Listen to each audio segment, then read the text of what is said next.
आज बात कर लेते हैं कर्क राशि के बारे में। कर्क राशि एक ऐसी राशि जो इमोशंस की राशि है, पोषण की राशि है, परिवार की सुरक्षा की राशि है, मातृत्व की मदरली नेचर की राशि है।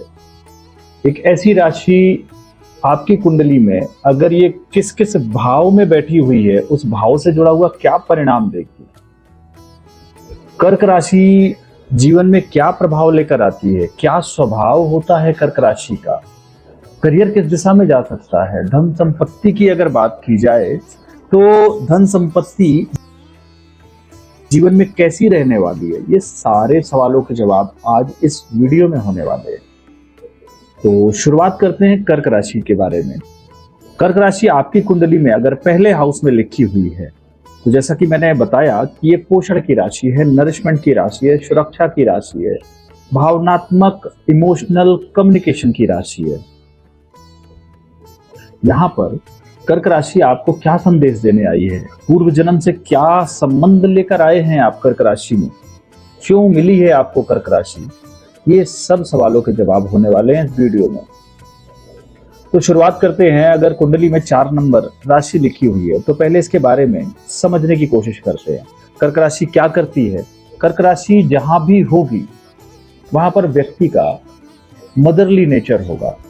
अब पहले हाउस में अगर है तो उसका प्रभाव देखने को ये मिलेगा आपको कि ऐसा व्यक्ति जो कर्क राशि से संबंधित है, उसके सामने जब जीवन और समाज परिवार को लेकर कोई बात आती है तो उसका एक अलग ही नजरिया होता है, क्योंकि भावनात्मक रूप से संवेदनशील होता है, परिवार की सुरक्षा और मानसिक सुरक्षा को लेकर साथ लेकर आगे बढ़ने वाला होता है। चंद्रमा क्योंकि यहां पर आपका ज्यादा प्रभाव दे रहा होता है, क्योंकि पहले ही घर में चंद्रमा की राशि है, तो ऐसा व्यक्ति मन के आधार पर चलना पसंद करता है, जो उसके मन में होता है। अगर बात की जाए उसके स्वभाव को लेकर तो ऐसे व्यक्ति के सामने जो चेहरा है बहुत ही सुंदर चेहरा होगा। आवाज और व्यवहार इनका बहुत ही अच्छा होता है, लेकिन अगर बात की जाए सामने वाले को भी इसी तरीके से बहुत जल्दी जज कर लेते हैं। कर्क राशि के स्वभाव में हमने ये भी देखा कि बाहर से तो बहुत शांत दिखाई देगा, लेकिन अंदर से उसकी एक बहुत ज्यादा हलचल होती है। कर्क राशि वाटर एलिमेंट की राशि है, जल तत्व की राशि। तो जल का स्वभाव जिस तरीके से स्थिर नहीं रहता है, जल क्या करता है कि जिस भी फेज में होगा वैसा ही आकार स्थापित कर लेता है। अगर वो ग्लास में है तो ग्लास के आकार में आ जाएगा, किसी बड़े बर्तन में है तो बड़े बर्तन के आकार में आ जाएगा, समंदर में है तो समंदर में अपना एक अलग ही रूप दिखाता है जल। क्योंकि ये चर राशि है, गतिशील राशि है, इनको एक जगह रुकना पसंद नहीं होता, लेकिन इनके जो स्वभाव की अगर बात की जाए ये अक्सर वहीं पर फंस जाते हैं, क्योंकि जब भी कोई ऐसा इंसिडेंट इनकी लाइफ में होता है ये वहां पर स्टक हो जाते हैं, रुक जाते हैं। बाहर से तो शांत दिखाई देते हैं, लेकिन बार बार किसी भी बात को लेकर इनके दिमाग में वो थॉट प्रोसेस चलते ही रहते हैं कि सामने वाले ने ऐसा क्यों बोला, या सामने वाले का क्या सोच का नजरिया था, उसने इस तरह के एक्शंस क्यों लिए। कर्क राशि अपने से जुड़े हुए लोगों के लिए सबसे ज्यादा काम करने वाली राशि है। इनके साथ एक स्वभाव और देखा गया है कि परिवार में कोई दूसरा व्यक्ति दुखी है, किसी दूसरे को समस्या चल रही है, और आप देखेंगे कि इनकी तरफ से ये ज्यादा परेशान दिखाई देंगे आपको। और आपके परिवार में कोई कर्क राशि वाला है तो आप इस चीज को नोटिस भी कर सकते हैं। इनको चाहिए कुछ नहीं होता कि बदले में इनको बहुत ज्यादा संपत्ति चाहिए, बहुत ज्यादा कह सकते हैं लेविश लाइफस्टाइल चाहिए। ये बदले में सिर्फ और सिर्फ एक रियल अटैचमेंट चाहते हैं, और जब इनको वो अटैचमेंट मिल जाता है, क्योंकि ये एक अटैचमेंट खोजते रहते हैं, और कई बार इसी अटैचमेंट को खोजने की वजह से ये वहां पर फंस जाते हैं। कर्क राशि का जो सिंबल होता है वो केकड़ा होता है। केकड़ा क्या करता है, अगर किसी चीज को पकड़ लेता है तो जब तक प्राण नहीं निकल जाते वो छोड़ता नहीं है जल्दी, केकड़े की खासियत है। तो इस वजह से इनके साथ की दिक्कत परेशानी का सामना करना पड़ता है। अच्छा, अब कुंडली में इसकी स्थिति कैसी रहने वाली है ये डिसाइड चंद्रमा करेगा। चंद्रमा कैसा रहेगा उसके लिए चंद्रमा की स्थिति को चेक करना पड़ेगा, किस नक्षत्र में बैठा हुआ है चंद्रमा, उसका भी इंपैक्ट आएगा। किस भाव में बैठा हुआ है, अगर राशि की बात की जाए उस कुंडली के पर्टिकुलर चार्ट में 12 भावों में किस भाव पे बैठा हुआ है, इस बात को चेक करना पड़ेगा।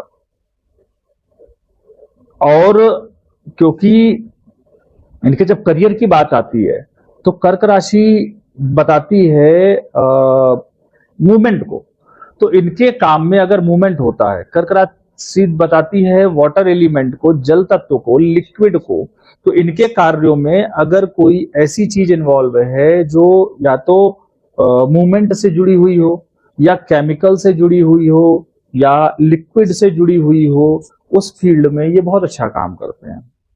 चंद्रमा अपने आप में एक बहुत अच्छा हीलर है, तो ऐसा व्यक्ति हीलिंग में भी बहुत अच्छा करता है, टीचिंग में बहुत अच्छा करता है। आपने नोटिस किया कि जब भी कोई कर्क राशि वाले के पास आप जाते हैं, बैठते हैं, तो एक अलग सा सुकून महसूस होता है, एक अलग ही प्रकार का आपको ऐसा लगेगा कि जैसे मैं शांत हो गया।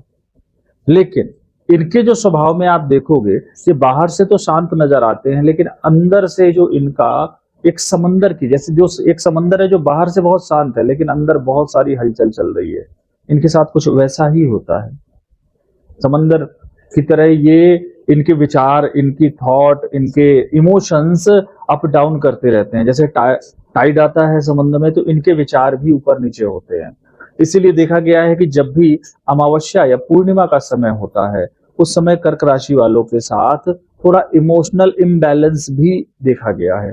ये बहुत ज्यादा इम्पल्सिव नहीं होते, लेकिन ये इमोशनल बहुत ज्यादा होते हैं, ये बहुत ज्यादा केयरिंग होते हैं, ये लापरवाह नहीं होते, लेकिन एक्स्ट्रा केयर के चक्कर में इनको, इनके साथ के लोग या इनका पार्टनर इनको पॉजिटिव मान लेता है।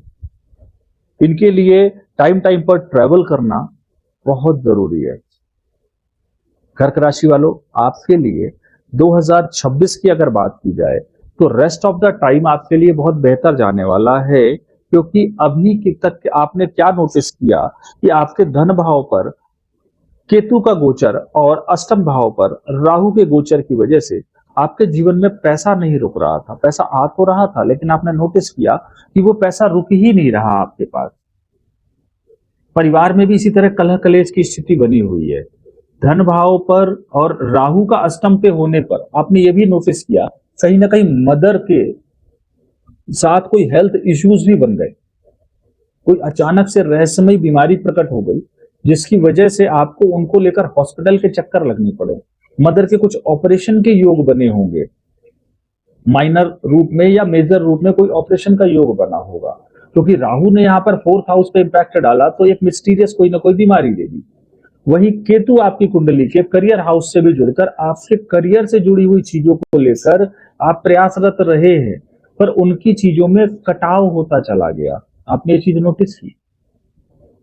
वहीं आपकी कुंडली के भाग्य स्थान पर शनिदेव आकर ये आपको मैसेज दे रहे हैं कि आपको किस्मत का सपोर्ट तो मिलेगा, लेकिन रेगुलर कर्म करते हुए चलना है आपको। और किसी भी प्रकार के अगर 2 नंबर के काम में आप अपने आप को इन्वॉल्व करने की कोशिश कर रहे हैं तो डेफिनेटली वहां पर आपको लॉस होने वाला है, क्योंकि शनि जब से वक्री हुए हैं तो आपके अष्टम भाव पर भी इन्होंने अपना प्रभाव दे दिया है। 8वें घर पे जब भी शनिदेव वक्री होते हैं, 9वें घर पे वक्री हुए हैं, 8वें घर पर भी प्रभाव दे रहे हैं, तो 8वां घर अनसर्टेनिटी का है। आपके साथ कुछ अनसर्टेन चीजें घटित होना शुरू हुई है।